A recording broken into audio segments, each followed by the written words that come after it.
In this episode of Marking the Times, I want to talk about a current event that I think probably most of us are familiar with that I think relates to end-time prophecy, and that's the topic of the nation of Iran.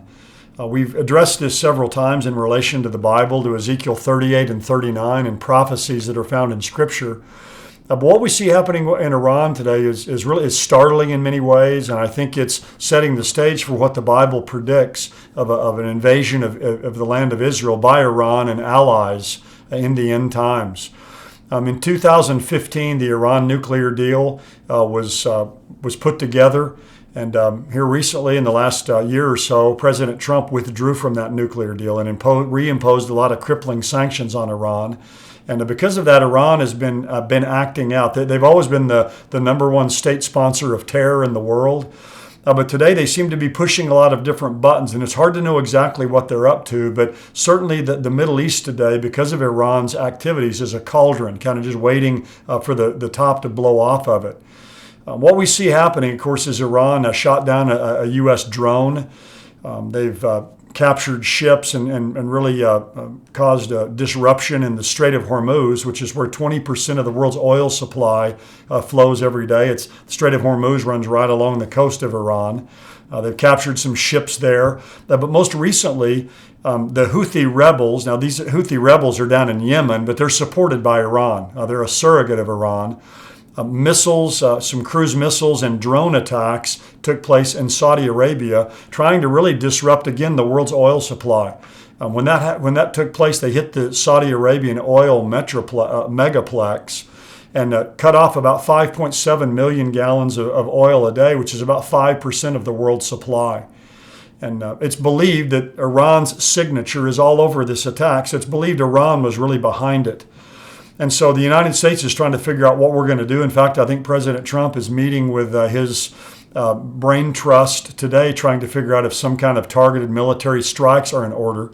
Iran has said that if the U.S. does anything, it's going to be all-out war. So, they've raised their level of rhetoric and bravado, and the United States is trying to figure out what it wants to do because, allowing Iran to continue to have these attacks against us and our allies without any repercussions just seems to be emboldening Iran further and further. The problem is the whole issue with Iran and their hitting them or attacking them. Obviously, the U.S. has a much more powerful military than Iran. But when you think about Iran today and the situation in that nation, one of the things that we see there is hitting Iran is going to be very, very complicated and trying to take them out. Here's what one writer has said in a recent article.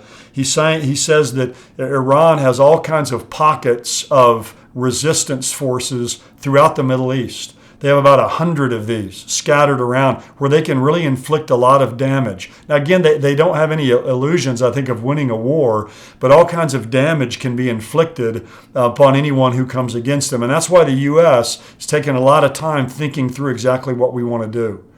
Also, you've got Israel, who's got Iran on their northern border in Syria. And if they do anything there, in fact, they've had 200 strikes in Syria, Lebanon, Iraq in this last year. So everything is heating up over there. And Iran, at the same time now, has gone back really in earnest into their nuclear program. So everything's being heightened there. And all it's going to take is kind of one spark, if you will, to kind of set off the powder keg in the Middle East. And all of that is to say that what we have today over there in the Middle East, in that area, is the alignment of nations predicted in Ezekiel 38 and 39. It tells us here in the end times that the nation of Israel is going to be attacked by a coalition of nations. The leading nations in that will be Iran and Russia and Turkey, who are all very close allies with one another right now. In fact, they've just put together a committee to kind of decide what they're going to do in Syria.